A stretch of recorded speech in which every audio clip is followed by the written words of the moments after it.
Dumaan po dito sa tapat ninyo. Wala pong tubig na dumaan po dahil nakasara po sa isang barangay doon sa drop. Yun ang nagpatubig. Pebrero 15, alas 12 ng tanghali. Nandito po tayo sa barangay Mayantok, bayan po ng Napikwan. At nakikita po natin yung malawak na kabukiran. Wala po tayong nakikitang nagbungkal. Kahit may pinaaagos ng tubig mula doon po sa Pantabangan. Opo. Ito po, sakop po ito ng Division 6. At ang nakikita natin, mga puno mangga. At ito, may tahanan. Ito po, tahanan po ito ni Kuya James Espiritu.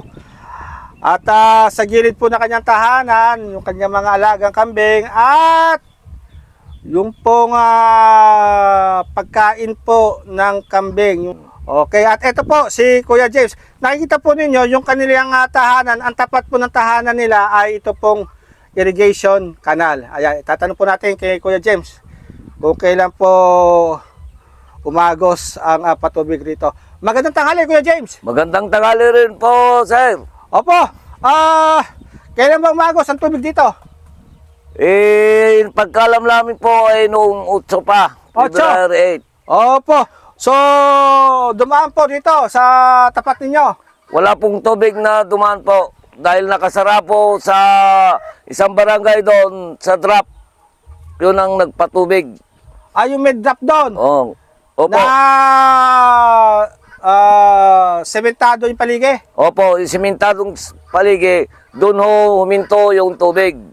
Nakaharang ba? Nakaharang po sa drop yung pinaka gate niya. Yung po bang kanal dito, saan po ang dulo niyan? Ito po ay papuntang Tarlac na po ito sa Ramos. Bayan ng Ramos. Bayan ng Ramos. Opo. Ayan. So talagang walang umagos sa tubig? Wala po. Meron po ba mga deep well dito? Wala po. Bakit po wala? Dahil malalim ang balong ng tubig dito. Mga ilang pyesa po? Mga siyam, ganun. Meron na pa? Meron ng... Wala pong tubig. wala pa rin? Wala pa rin. Bakit po ninyo nasabi? Nasubukan ba? Nasubukan na namin po dito na naghukay. Naghukay. Na wala po tubig. Wala pa rin, siyam na pyesa na. Opo. So talagang ang inaasahan po yung daloy ng tubig? Ang inaasahan lang po namin na itong daloy ng irrigation. Irrigation? Oo. Nung pang nakarang dayatan, ganito rin ba? Nahihirapan ang walang naharangan yung daloy ng tubig nung nakarang mga dayatan? Wala po, kumpleto po ng tubig ito. Noon po.